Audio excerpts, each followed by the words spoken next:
Joining me now, presidential candidate and Republican senator from the state of Florida, Marco Rubio. Senator, thank you very much for being with us tonight. And so your reaction to how the White House has handled this so far?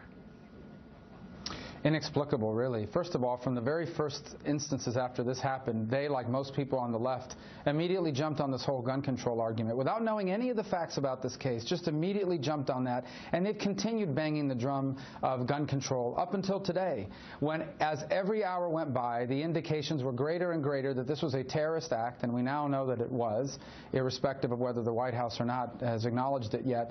It continues to be the case that, as evidence comes out, we now know it's a terrorist act. They didn't even wait.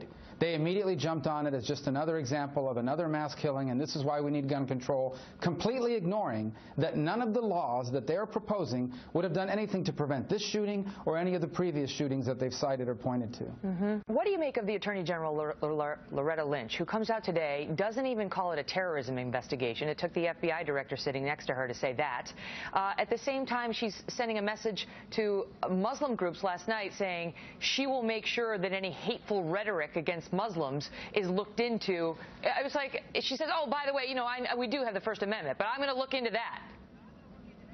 Well, first of all, the problem that we have with them is they refuse to continue to acknowledge that we are at war with radical jihadists. Second is they have this narrative going. It's the same thing that led to the lies about Benghazi. This narrative that somehow this problem is contained, that we don't have anything to worry about, that ISIS is the JV team, that we're not in any danger. And so they continue to want to pretend that this is not a major issue the way it is, and they refuse to acknowledge that we're engaged in a war on terror. And so that is my problem with them, apart from all the other policy mistakes that they're making, is that they continue not to call these things for what they are, because it counters a political narrative that they're trying to further, which is that there's no war on terror here. How much danger are we in? So we have two major issues that we're facing. One is they are inserting foreign fighters. They're inserting fighters into Europe. I think Jordan is going to be a country they're going to target here very soon from some large-scale attacks. And they would like to use the refugee crisis to insert fighters here in America and terrorists here in America. But there's a second problem, and one we've never really faced before up until the last few years: the homegrown violent extremist, the individual, perhaps born and raised in the United States, who has never exhibited any sort of ideological leanings towards terrorism. That's this guy. Then suddenly they become rapidly exactly. He became rapidly radicalized and turned that into action. And this is why they put out magazines like Dominick, their online publication. They are looking to inspire attacks in the West. Individuals, they don't necessarily coordinate with them, but they are telling them how to attack, and they're inspiring them to attack. And those are the hardest ones to find because you just don't see them coming.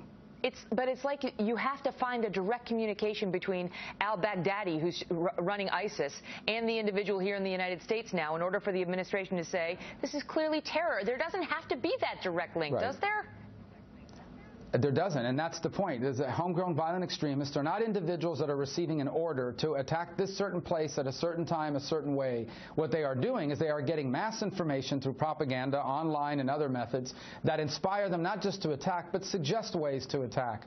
They've talked about targeting servicemen and women, military facilities, but they've also talked about targeting soft targets, anywhere you can get away with the killing of maximum number of people.